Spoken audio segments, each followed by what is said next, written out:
Upset होने की बजाय हिसाब किताब को खुशी खुशी से चुकता करने वाले निश्चिंत आत्मा भव। अपसेट होने की बजाय हिसाब किताब को खुशी खुशी से चुकती करने वाले चुकता करने वाले निश्चिंत आत्मा भव। ज्यादातर क्या आता है, जब भी कर्मों का हिसाब किताब सामने आता है, जैसे मान लो गृहस्थी हैं तो उनके बच्चे आज्ञाकारी नहीं निकलते, सामने जो है डट के खड़े हो जाते हैं, आपकी बात नहीं सुनते। दूसरा जो है,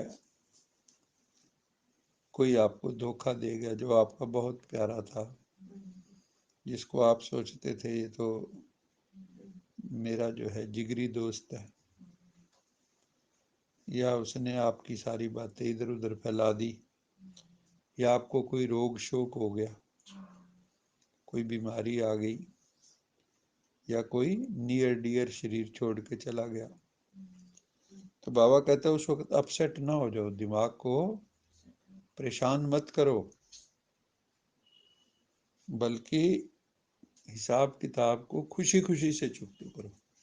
जैसे किसी ने कर्जा लिया हो तो कर्जा देने के समय रोए नहीं। मान लो आप मेरे पास आए, भी मुझे इतने लाख दे दो, मैंने दे दिया, और आप जब देने का समय आए तो पहली बात कहीं देते ही नहीं, कोई किस्तों में देते हैं, और रिश्ते भी खराब होते हैं, और देते समय कहीं रोते भी हैं, है ना। वो ऐसे समय लगते हैं तो जैसे हमारा था, देना पड़ रहा है ना। ये नहीं सोचते कि ये बड़े दिल वाला था, इसने मेरा, हाँ, तो कर्जा उतारने के समय तो खुशी खुशी देना चाहिए ना। लेकिन हम कर्मों का जब हमारे ऊपर आता है हिसाब किताब, हम खुशी खुशी नहीं, परेशान हो जाते हैं। तो बाबा कहते हैं निश्चिंत आत्मा भव, जो कुछ भी होता है उसको साक्षी होकर देखो। समझ में आई? यदि कभी कोई बात कहता है तो उसमें फौरन अपसेट नहीं हो जाओ। किसी ने कुछ कहा, दिल को लग गई बात, अपसेट हो गए, रात को नींद नहीं आ रही, फलाने ने ये कैसे कह दिया, उसको ये बात नहीं कहनी चाहिए थी। फौरन अपसेट नहीं हो जाओ, पहले स्पष्ट करो, यह वेरीफाई कराओ कि जो व्यक्ति ने बात की है वो किस भाव से की है, कहने का उसका भाव क्या था। कई बार शब्द अलग होते हैं, भाव अलग होता है, और कई बार टेम्परेरीली आदमी कुछ भी बोल देता है गुस्से में, लेकिन उसका वो भाव नहीं होता। जैसे कोई किसी को कहे निकल जा घर से गुस्से में, और वो सचमुच निकलने लगे, फिर उसको पकड़ेंगे, क्योंकि भाव पूरा ये था नहीं कि वाकई तुम छोड़ के चले जाओ। क्रोध में आदमी कुछ भी बोलता है, गाली गलौच भी कर देगा, ऐसी बातें भी कर देगा जो ना करने लायक है। तो बाबा कहते हैं कि उसका भाव भी समझो, कि जो कुछ कहा उसका भाव क्या है। अगर आपकी गलती नहीं है, मान लो आपकी गलती नहीं, तो आप निश्चिंत हो जाओ, है ना। अगर आपकी गलती नहीं है तो निश्चिंत हो जाओ। ये बात स्मृति में रहे कि ब्राह्मण आत्माओं द्वारा यहाँ ही सब हिसाब किताब चुकतू होने हैं। हमारा सबका हिसाब किताब जो है 63 जन्म का लेन देन, कई आत्माओं से जो हमारा हिसाब किताब है वो यहीं पे क्लियर होना है। ये तो धर्मराजपुरी में होगा। तो इसलिए कई बार बड़े बड़े कष्ट महापुरुषों के जीवन में आप देखते हो। उसका कारण क्या होता है कि उसके बाद एक तरह का उनका मोक्ष ही कहेंगे, मुक्ति ही कहेंगे, छुटकारा मिल गया, जीवन मुक्ति मिल गई। तो बाबा कहते हैं ये बात सदा याद रखना कि ब्राह्मण आत्माओं द्वारा यहाँ ही हिसाब किताब चुकता होना।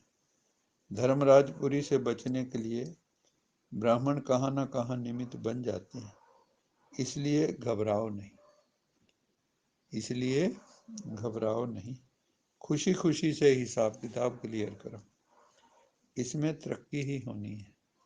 सबसे बड़ी बात होती है कि आपको जो आपके घर के ही हैं, सबसे ज़्यादा प्रॉब्लम किससे होती है? अपने घर में ही होती है, किसी और से तो होती नहीं, क्योंकि सबसे 24 घंटे वहीं रहना है। तो उस वक़्त भी आपके भाव क्या हैं, शुभ भावना सबके प्रति है या नहीं, सबके प्रति शुभ कामना है नहीं, वो जो मर्जी बोले कोई, बाबा ने कहा है कि आपने उनको थोड़ी फॉलो करना है। फॉलो किसको करना है? बाबा को। निंदा हमारी जो करे मित्र हमारा सोए। जो हमारी निंदा करे वो हमारा मित्र है। निंदक हमारे कपड़े धोए।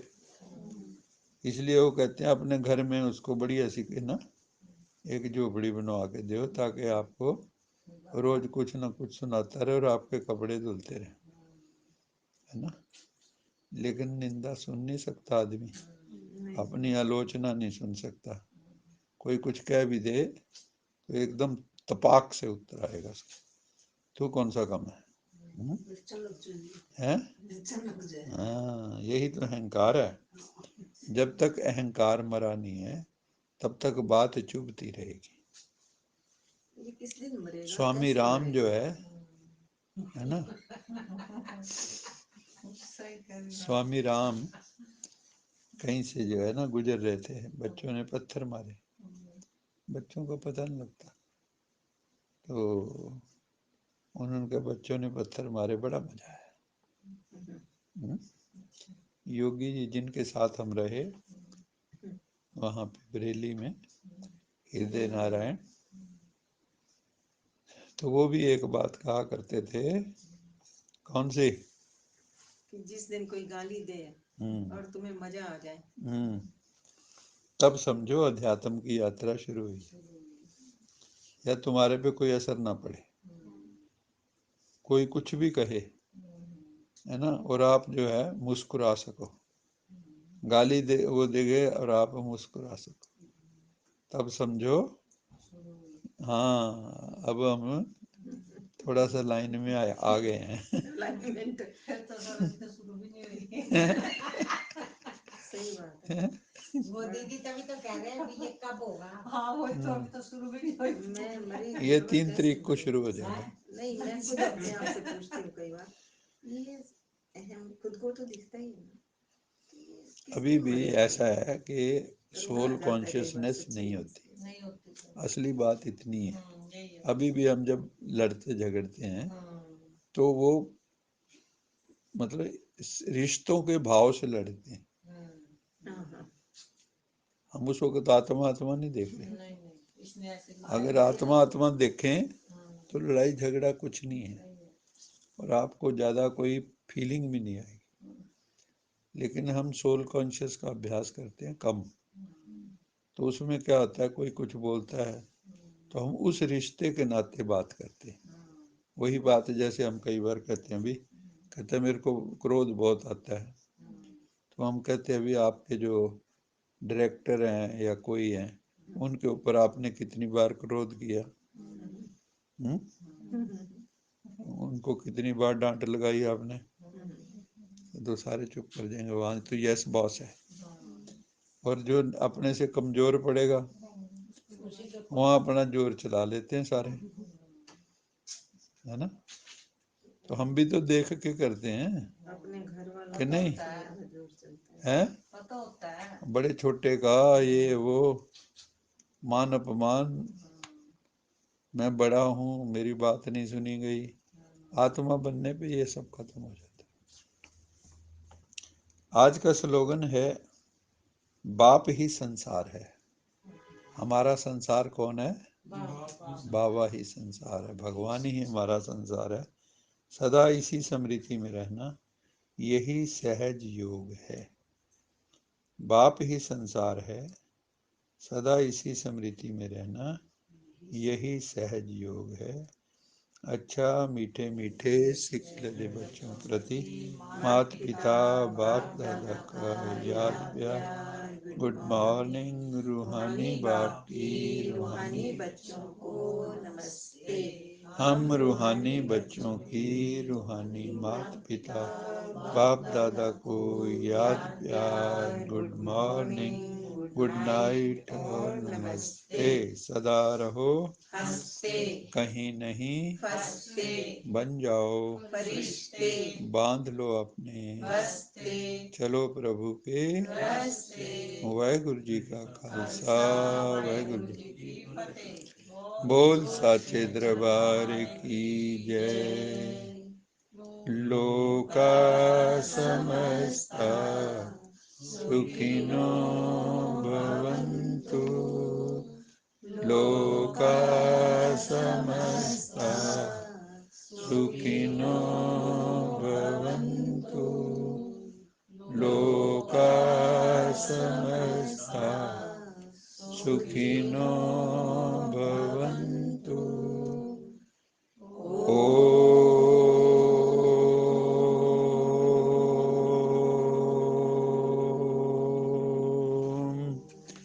शांति शांति शांति।